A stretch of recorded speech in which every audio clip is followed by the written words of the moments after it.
Good morning, everyone. Thanks for attending today. We're going to give people one more minute to sign on, and then we will go ahead and get started.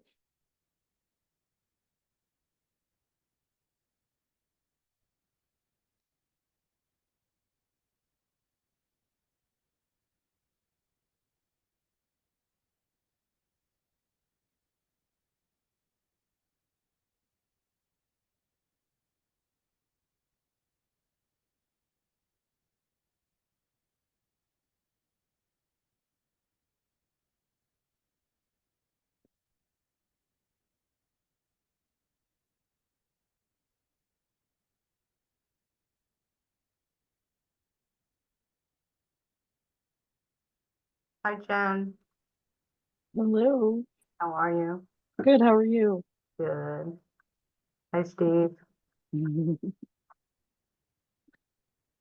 right, well, welcome to another Workshop Wednesday, folks. I'm Jen Slattery with the League of Cities and Towns, and we are happy this week to have some exciting information for you in collaboration with um, URI. And I'm going to go ahead and introduce Steph Nelson, who has been a wonderful partner to the league as we look to address what has become an issue for everybody and in cities and towns across the state and probably across the country, with a lack of people applying to our municipal finance jobs. So we'd like to see what we can do to get more people qualified and get people in those seats that are going to do right by our communities. So Steph Nelson is from the Office of Strategic Initiatives at URI. She's going to tell us a little bit more about what we've tried to cook up here and the process, and then we will Steve Coleman is involved as well from the Division of Municipal Finance at the state. So we'll let him say a couple words and then we'll take some questions. So, Steph, I'll turn it over to you. Thank you. Perfect. Thank you so much, Jen. Happy to be here, everyone, and thank you for being here as well for the conversation. So I'm Steph Nelson. I'm the Assistant Director here at URI's Office of Strategic Initiatives. It's a mouthful, but really my role is focused on workforce development programming, excuse me, frog in my throat, and being externally facing to our industry, state and municipal partners here, locally in Rhode Island especially, and beyond. I like to think of our office as sort of the conduit between URI and our campus community and our brain trust of faculty members and resources and research and industry and corporate partners and the organizations that can benefit from that brain trust. So I have a couple little slides here. I'm not going to do a death by PowerPoint for you this morning, but I did want to have a couple talking points handy, and hopefully this will be large enough. Feel free, if this doesn't full screen on me, feel free to let me know. Can everyone see it? Perfect. Awesome. So hopefully I can just scan right through here. So a little bit about what we do, kind of just broken down. I wanted to give, this overall context.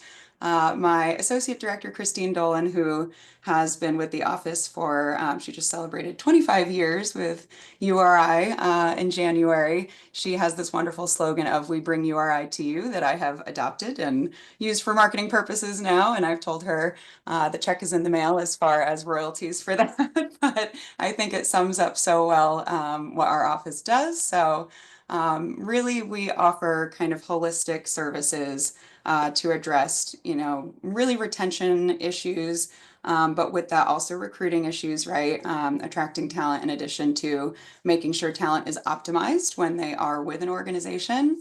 So really that breaks down into three key processes in my mind, which is from the beginning assessing skills gaps and needs, working closely with organizations to either conduct surveys or focus groups or interviews or a combination of those three are really kind of the key tools that we use to identify pain points and opportunities to leverage talent, really, with skills gaps, that's kind of where we've been spending a lot of our time recently with technology advancing as quickly as it has been, especially in recent years. There's a lot of opportunity for upskilling and, kind of reapplying folks in the workforce, which sort of lends to our third bullet there that I'll get to. But with workforce development programming, we do pride ourselves on custom-built, best-fit solutions.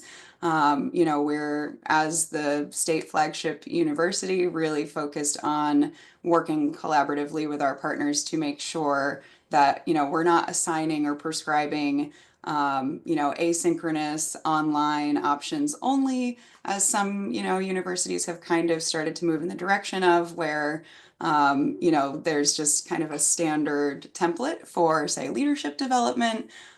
We think that's not quite as effective as obviously, consulting with our organizational partners and developing a program in collaboration that may have flexible delivery options, in-person, virtual, hybrid, either open enrollment or cohort-based. We do a lot of cohort-based programming with leadership because there's obviously multiple benefits that come out of that, including team building and increased employee engagement. And then we also have stackable modules within those custom-built programs. So, under a leadership program umbrella, you could have, an organization wanting to focus more on conflict resolution or de-escalation, professional communication, emotional intelligence, but really those modules are kind of designed to be stackable and tailored to the specific need, which is really fun work. And then in ongoing support, kind of the wraparound services, that could be anything from evaluation, at the either midpoint and or end of a program, making sure that we've achieved the objectives that we set out to achieve, of course, and making sure continuous improvement is achieved through that process as well. But also we offer consulting and coaching, if there's a leaky faucet sort of problem or a one-time problem that needs to be addressed and not necessarily, ongoing employee development. We do help a lot with that, obviously with that brain trust of faculty members and also expert consultants, coaches, facilitators that we work with through our network that we've developed over our many years with the university. We have a lot of opportunities for kind of those one-off services as well. And career pathing and succession planning have been top of mind for many of the reasons, we'll discuss today, and I know will ring true for you all as far as, keeping folks in their role, making them feel that they're supported and that there's paths to growth, especially with the millennial and Gen Z generations, we're seeing an increased emphasis on that value. So that's kind of the overarching spiel there of what we do in workforce development, which is where my role is focused. And then we also do, if there's anyone here familiar with dual and current enrollment with the high schools, where high school students can come and get college credit for university courses while still in high school. We do things like that. We do special academic programs as well at the master's and doctoral level. So we're involved in a lot, but really workforce development and non-credit is the heart of what we do and why I'm here today. And this is really the why of why we do it. In looking at the 2025 retention report from Work Institute, we see that career development really is the #1 reason employees are leaving their jobs. And we do see that as preventable. That 18.9% there breaks down to lack of growth opportunities, inadequate career progression, or insufficient professional development, right? Which is, kind of what we just touched on. And it is a struggle and it's hard to find those resources. So as, the state university, we take that responsibility as a partner very, very seriously, because obviously we are here to aid the workforce growth and development and support our economy in Rhode Island. So breaking this down a little bit further, because I think this is super interesting. Year over year, career really is the top driver of retention. We have found the Work Institute has done this survey, I think going back to 2013, and career has always been far and above the reason that folks are reporting that they're leaving their roles voluntarily. So definite food for thought. If you don't have a proactive workforce development strategy, that is something that we can absolutely help you tease out as well. That's kind of falling under that consulting area of services that we offer. And when thinking about why you would partner with URI, these are some claims to fame that we're proud to share. Recently, we were awarded the Carnegie classification of an R1 top tier research university. We've been working toward that honor for many years now, and finally received that award, which was very exciting all across campus.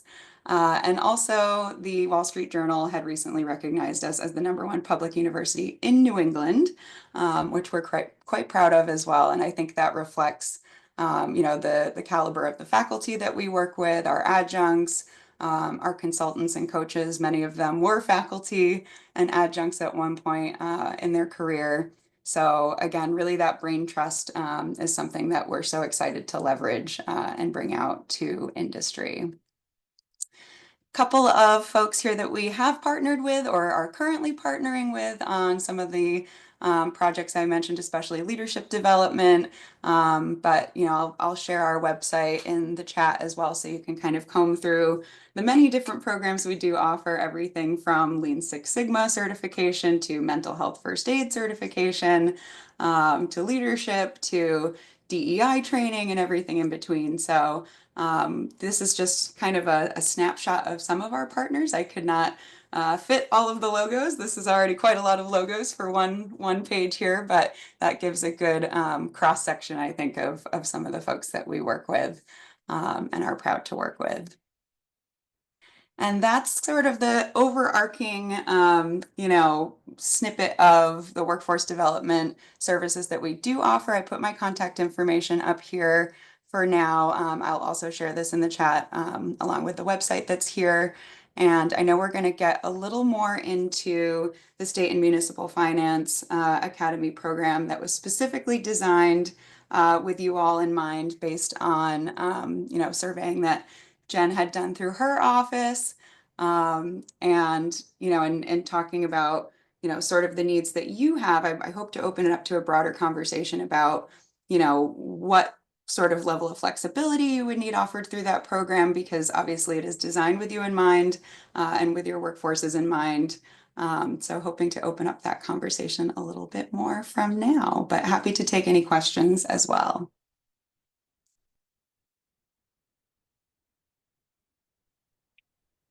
Thank you, Steph.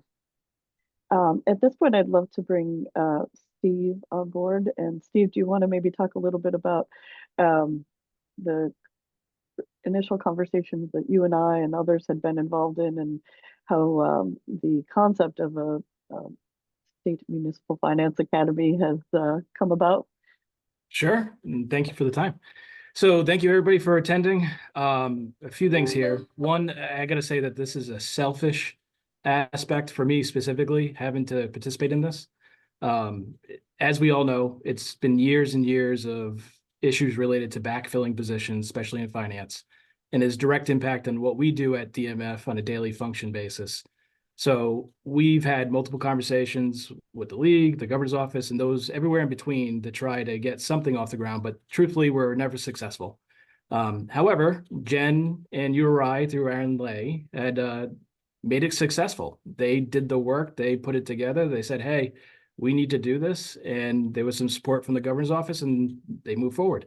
I was asked to teach the class, which I'm so ecstatic about, to get some of this information out there and help municipalities to build some bandwidth at the local level, as well as improve what's currently out there. There's so much information, and I'm sure everybody on the call can attest this, but we have seen multiple people hired who have CPA backgrounds, good education, and they fail at the position.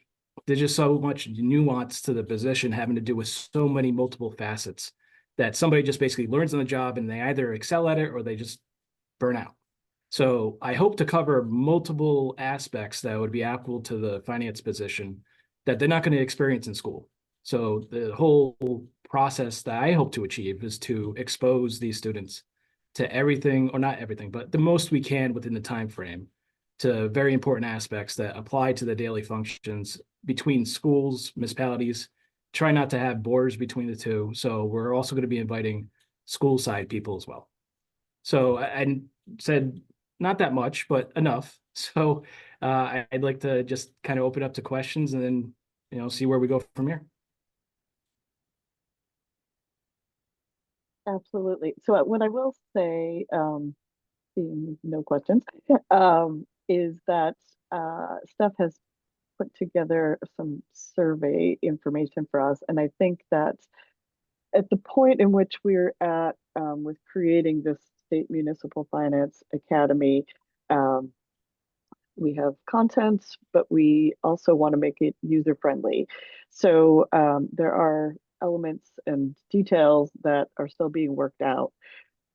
So part of this call today is to introduce you to the concept, let you know that it's coming, and gauge your interest and so forth, but also get some feedback from you on timing, etc. So Steph, can I toss it back over to you for your QR codes? Yes, absolutely. That's perfect, Jen. Thank you. So I'm also adding it in the chat for those who prefer to just, go via the link on your, browser here on your computer, but I'll put a QR code up as well if you want to scan with your phone. It's just a quick few questions specific to scheduling and what would be most convenient for us to be able to make this program accessible to you. While you're doing that, I'll just say, the original thought was to design a program for people who are already working in municipalities or schools or the state who would be interested in, developing their skills in finance beyond what their current skill sets are, in hopes that they would, eventually take on perhaps a director of finance role in a community, school business officer, certainly not necessarily Steve's job per se, but eventually someday he's going to have to leave too. So we need to grow the wealth amongst those of us working in public service. So that is where the concept came from, and so that would be kind of the ideal student that we'd be looking for here. So Steph, now that I've mentioned that, I'll let you tee it up with your QR code.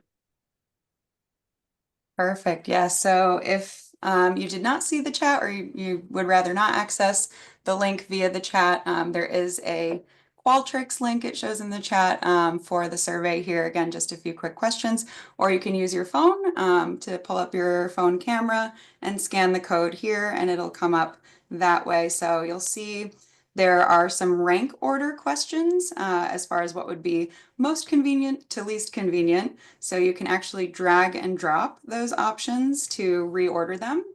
And again, that's really just scheduling times of day, times of the week that would be most convenient for you to receive the training, and then whether or not your office is equipped for your ideal participants, people you would want to be able to attend, to access the training online via Zoom, via video conferencing. And if not, we can, explore support from that angle as well. So I'll leave this up and give some time. It should only take a couple of minutes. I tried to keep it brief, but I appreciate your time and submitting your feedback. Absolutely. Thank you, Steph. While people are doing that, I'll just, Steve, I think that you had a couple more things you'd like to say. Yeah, and so just for this particular meeting, I only have until 10:30, so just want to get that out there. But I'm always available by phone, email, whatever it may be, if you want to contact me directly. The thing I wanted to point out before I leave, though, is that right now the price point seems to be at $750 per person, which I think is a great deal because there's potential even under a credit to be gained through this program for the masters. They're still working on that. I hope that ends up happening and coming to fruition, but we'll see. But 750 is really not that bad in the grand scheme of things. If this was part of the master's program, for example, which was one of the thought processes, it would have been about 15,000 to do something like this. So right now, this is a great deal. And again, there's nothing under law. I just want to point that out requiring any type of certification Nothing like that. This is completely between the league, the URI, recognizing the fact that there's a need out there and doing something to help improve what's available. So I just wanted to point those factors out. Thank you. Absolutely. And anybody who completes the program will get a certificate of completion from URI. So certainly something to list on a resume. And yeah, $750 is the price point. And our colleague from URI and the town of Bristol's town council, Professor Aaron Lay, couldn't be here today, but he did ask me to share the information that the Masters of Public Administration program that he is the director of has been very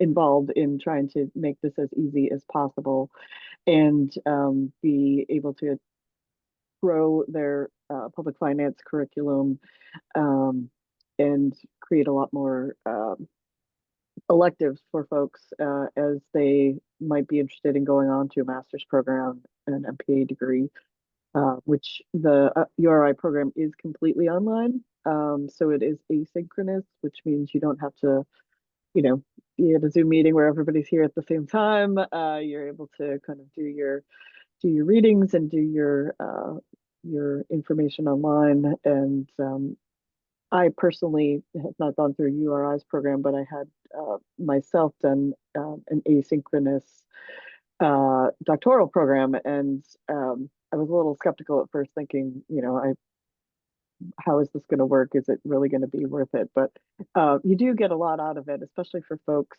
like me, but for folks who may not be very excited about talking in front of large groups. So I would, you know, encourage you to check out that program as well if it's something that you might be interested in. But I think a good kind of pathway into it and even not into it is what we're trying to do here with the State Municipal Finance Academy. So I see some questions. Yay. Deb, please go right ahead. Can I go ahead? It's Yes. Deb Bridgham. Sorry, I'm trying to do 10 things at once, which is what we do. Did you say there's no prereq? So does someone have to have their bachelor's or for this cert? Okay, I see no. Okay, good. No? And Wouldn't be open. what are you envisioning as far as the length of the class and like how many weeks program wise? Did you get that far yet? Yeah, as of right now, it's going to be 3-hour session once a week for 7 weeks. Because Steve, as I told you in my email, I'm retiring in 3.5 years. Woohoo! Congratulations. But I did, which seems like a long time, but it'll be here before you know it. And I do have someone who definitely is interested. And I'm not sure if she has her bachelor's or not.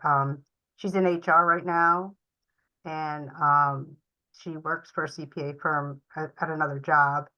And she's a super hard worker, and she's definitely interested. So I do have somebody right off the bat that the town will pay for the course.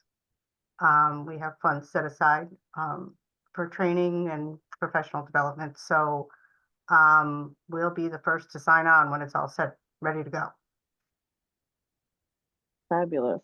Well, we're glad to hear that, Deb. And I like the idea that you're thinking about succession planning. So Right. congratulations. I think that puts you head and shoulders above a lot of us who, you know, like you said, we're trying to do all the things all the time. Right.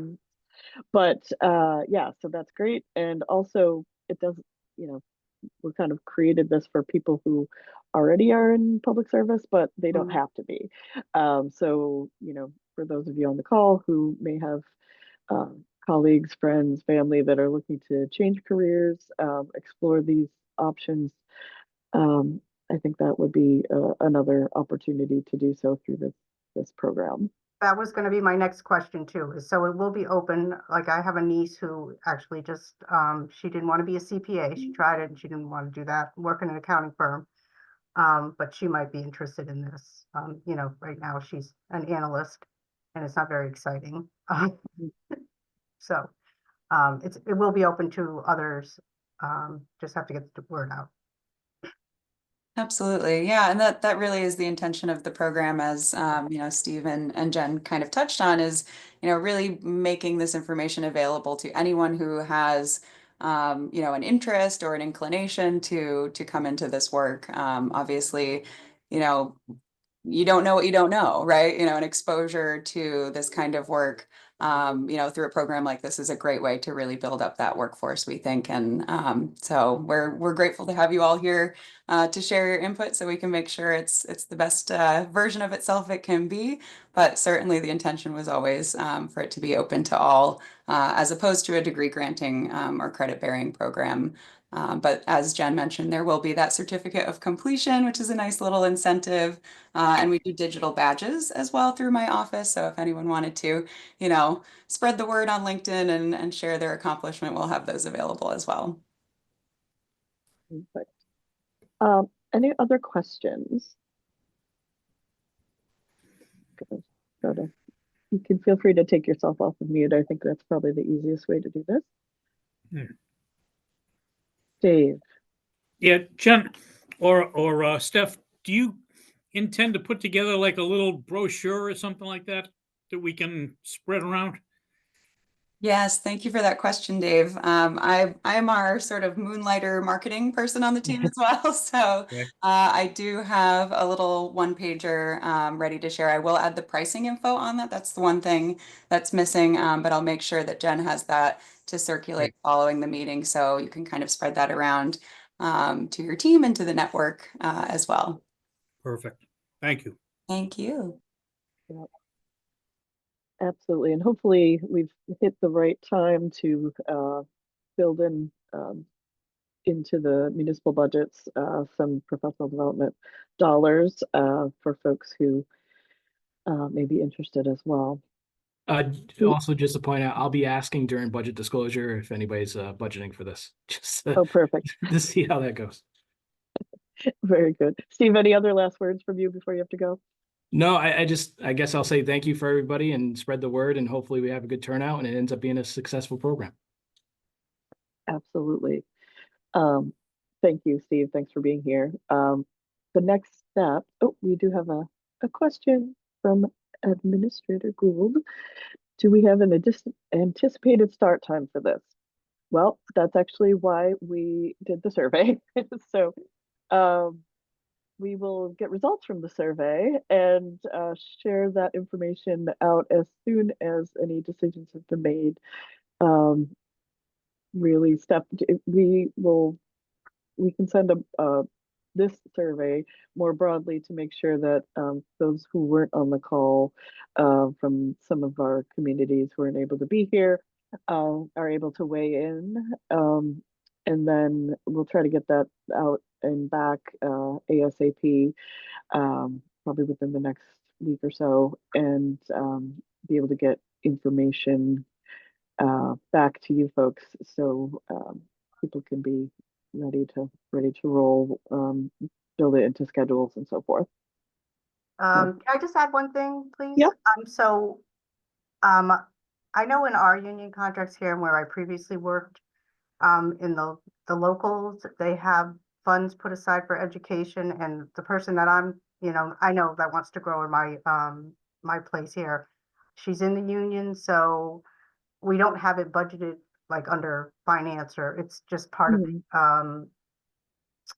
the contract. So that's just another place for funding if people are wondering, because it's so inexpensive.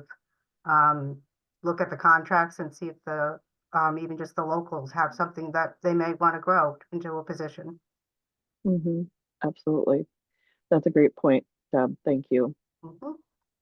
And just to build on what you're saying, Jen, about our intended start date, you'll see in the survey, there's a couple of different options. We are sort of aiming for a summer start, and if we find there is enough interest there and in the fall, we can certainly see ourselves running a summer program and then a fall start program as well. So there will be options where we're really just hoping to see some trends as far as whether we're starting in June or starting in July, based on folks' schedules, what would be the most convenient. So there will be multiple chances to get involved with the program. Absolutely. I see Andy has asked if a topic for each session has been determined at this time. And Angie, I think that is a question for Steve, who unfortunately had to just vacate. But feel free to email him, and we will bring him back on, all of us back on, once everything's been a little more fleshed out. We get this information back through the surveys, and we'll pull us all back together for another workshop Wednesday or otherwise to get more information out to you folks. And you also ask any thoughts about getting this into a degree program in the future. Really just looking at making it kind of a specialization within the MPA at URI has been what we've been talking about currently. You know, the sky's the limit in terms of discussions on where we could go with it, but yes, that's definitely something we've been thinking about. Any other questions? I'll just share, I just put the link to the Master of Public Administration webpage in the chat as well for those that are interested. I will share, otherwise Erin will scold me if I don't, but they did also just become qualified to offer a accelerated bachelor's to master's program in the MPA. So for those you know, that are really looking to take that track, that is available at URI now as well. Absolutely. And I also should say that they were also recently, just this past year, accredited by the, I'm blanking on the name of the accreditation agency. Do you remember association stuff? Pop quiz. I just pulled up the website. And of course we were talking about acronyms earlier. I could remember that. Exactly. NASPA. NASPA, yes. I can tell you what that means. It's the National Association of Schools of Public Policy and Public Affairs. I used to live in that world, but you know, we can only hold so much in our brains at one point in time. So So many acronyms. Yes, there's yeah, too many. yeah. And I'll say that that's an amazing feat to get that accreditation. It's the only program within the state to have it. I used to work at Brown. That program did not have it. There's a couple other programs in the region that are Master's Public Administration programs that also did not get that accreditation yet. So, so congratulations to URI for doing that, and for Erin for being the champion of it, because it's not an easy task. All right. Last questions before we give you a half hour back of your life. All right. Well, be on the lookout for this survey to go out to all of your CEOs and CFOs if they, well, I'm going to set it out broadly, if whether or not you were on the call today. And we'll get that information out to you. Like Steph and I said, we'll tally that information out and make some decisions and pull us back together, get a flyer out to everyone, and yeah, this is exciting to see a program get kicked off that is tackling an issue that's been, I've been at the league 7 years, and I'm sure it's been going on longer than that. So we're excited to be able to do something about it. As always, if anybody has questions, feel free to email or call me. And you have Steph's contact info, but I can always share comments and questions as well. All right. Well, thanks for attending, everyone. Appreciate it, and hope you enjoy the rest of your Wednesday. Thank you, everyone, for sharing your time and insights with us this morning. Thank you. You. Enjoy Take this care now. day. Yes. Sunshine. Early Exactly. spring, early spring. All Thank you right. all. Thanks, folks.